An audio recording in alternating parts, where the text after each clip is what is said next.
In yesterday's video, I put forward a question to you guys. What do you want to know about Behemoth? And there were a fair few answers asking questions about certain parts of the game. So today I'm here to answer them all.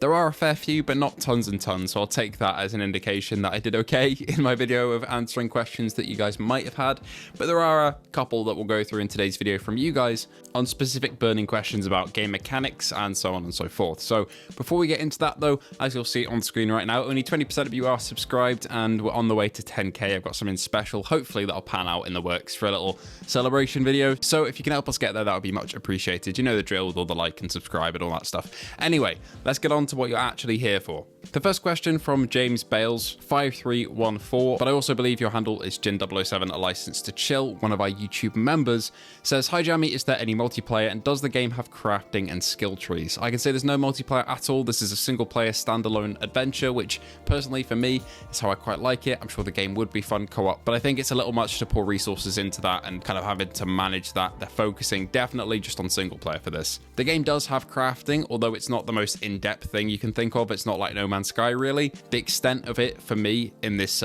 maybe like 30 to 40 minute long demo was picking up herbs and using them to craft medicine basically, and medicine is in your front pouch. It's always there. The game that I can kind of compare that to is Grimlord, where you have a medicine pouch kind of on your front waist and that's where that sits forever and that's what you craft. Although in the full game I think you can make upgrades to some of your weapons and you'll get perks and stuff, so there are certain upgrades in terms of that, but not really skill trees as you pointed out in the comment. It's not that sort of thing like say Legendary Tales. This is more, there are perks you can basically get from slaying behemoths and upgrading your equipment, and there are certain things you can craft, but it's not really in depth, again, like No Man's Sky. Our second question comes from Mr. MPA31, saying, "Did you play the game or a specifically tailored and polished vertical slice that may or may not be representative of the final game release, then afterwards edited?" Okay, so you do admit in the video that it was a vertical slice. Maybe the headline should say the same. To be honest, I've played some vertical slices in the past, and I did know going into this that some things were subject to change, but those things were specifically pointed out to me, and they were so small that I just didn't think it was worth pointing out. I know exactly what in this demo is going to be changed. That's because one, the dev pointed out everything that would be, that was talking me through it, and also two, the B-roll that you're seeing on screen right now and in yesterday's video is, I think, the final version, or at least the more up-to-date version that will be in the final game. For example, the merchant sort of character that's there at the different crafting stations, that was a completely different model in my playthrough, but I knew that it would be updated for the B-roll and for the final game. So what I'm saying is that basically everything that I played is exactly how it's going to be in the full game, if not more polished in the full game.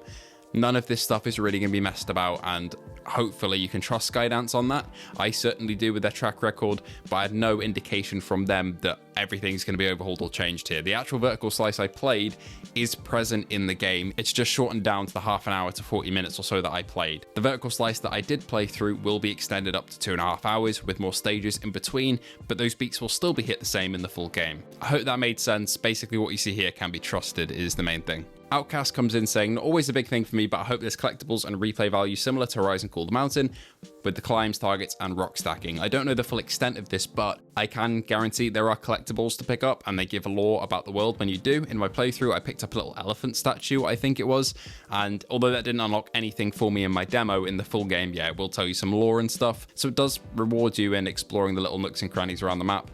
You will have an incentive to go back and do that if you're into that sort of thing." Electrical Blast comes in saying, "Will the Dismemberment be more dynamic than something like Legendary Tales? How similar is it to, say, Dead Island 2? Just to be clear, I'm not expecting Dead Island 2 level Dismemberment, as that is the pinnacle of Dismemberment for me, and it would be unfair to expect that." I would say it's better than Legendary Tales from what I experienced. There is some real gore in terms of where you can chop people in half and chop their limbs off, especially when you enter that rage mode that gives you kind of a combat power boost in terms of your strength. So there is proper gore here. It's like Saints and Sinners on steroids is how I would put it.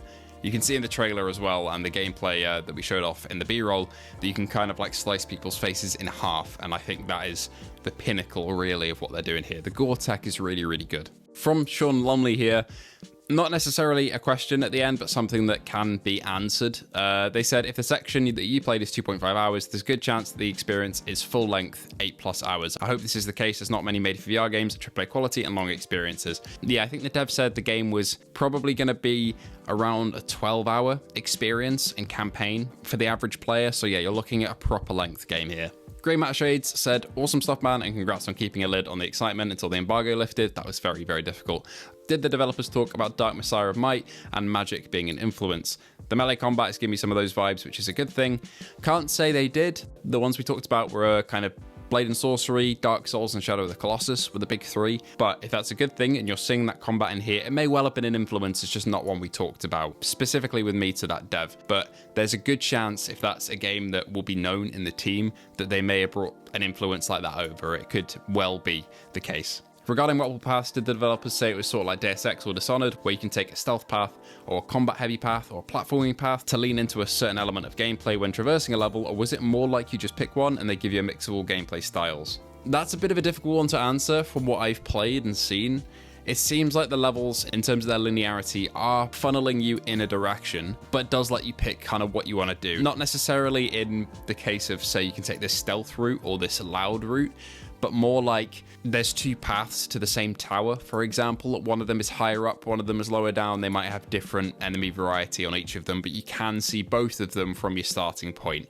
It's not incredibly expansive from what I played. It might be in later levels, but I wouldn't expect any really like big open world or variation. But there is freedom to tackle these challenges and environments the way you want to. So if you want to use certain weapons or pieces of environment, like pulling certain trees down or taking a certain path, you can do. But it's not something that you're really going to spend hours and hours in exploring, I don't think, from what I was told and saw. From Stonemender2599, have you got any idea on how much it will cost? I believe the number I heard being thrown around was $39.99, so probably about 35 or 40 pounds here in the UK, which I would say is a very fair price for a 12-hour, basically AAA quality VR game like this one. Jojo2658 comes in saying, Rumble Vest support, looks sick, don't know why you rushed a tired video. If you had to sit on it for weeks though. So I'll tackle the first bit of this first. The Rumble Vest didn't really discuss anything like that. I don't think they have anything planned. I'm sure they would bring that up in front and center if they wanted to, but I didn't hear anything about that, so I'm assuming not. You could plug in a Rumble Vest and it would kind of transfer the audio signal to rumbling, so fighting a behemoth with each hit you'd feel it, so it would work in that capacity for sure, but not native. And also I did want to kind of get the video done even though I was tired after that day of traveling, because there's a certain feeling you have after trying VR for the first time, and I still get that even though I've been playing VR for almost a decade now, that you just can't really replicate after the fact. I came away from that experience pretty heavily like impacted, and I managed to get everything that I wanted to say out pretty much, which was a miracle given where my tiredness level was. But yeah, there's a certain excitement that I wanted to capture in that, and a certain emphasis on different gameplay elements that really stuck with me straight after the fact, and that's the reason that, yeah, I tackled it straight after. Martin Smith DR9UG says, hi Jamie, like and subscribe because of this video. Thank you very much. Was there any mention of a physical release? Not that I had heard, but Saints and Sinners Retribution got one, I believe. I think I've seen that in the local game stores around here in the UK, so I wouldn't be surprised if Behemoth does get a physical release. I did actually talk to these guys about their soundtrack in particular with physical release of that as well, trying to push them to say, if the soundtrack is as good as you guys are saying it, because I had a placeholder soundtrack for this demo, but they were gushing over the soundtrack for the full game. If it's as good as you're saying it is, have a physical vinyl release, please, because I would buy that. So fingers crossed everything comes out physically, the soundtrack, the game itself, but we'll have to wait and see. Right, that'll do us for the questions. That's all we had, at least at the time of recording, which is about midnight here in the UK. I left it as long as I could in terms of recording time to let all the comments kind of filter in. If you have any more questions, please leave them down below. It's not your last chance to get them answered. I will just reply in comment form and let you know the answer to it if you still have any burning questions from today's video or yesterday's video that weren't answered. Thank you to everybody who put questions forward. Thank you all for supporting me. You guys are the reason that I actually got to go out and play this game in the first place, which is absolutely crazy. I never dreamed I'd be able to do something like this even a year or two ago from now, so thank you so much. Thank you to our patrons and YouTube members who are growing by the bloody day, it seems. Luke Bentley, Phil Irving, Haseet Mirza, Ace Gamer, Hippie Pickle, Jin007, A License to Chill, Sun W2F, Piosco and Fat Controllers. Thank you all so much for supporting the channel. If you do want to join the Patreon or YouTube membership, both links will be down below, along with the Discord link if you want to come and talk to me and ask me anything PSVR2, VR or Behemoth related.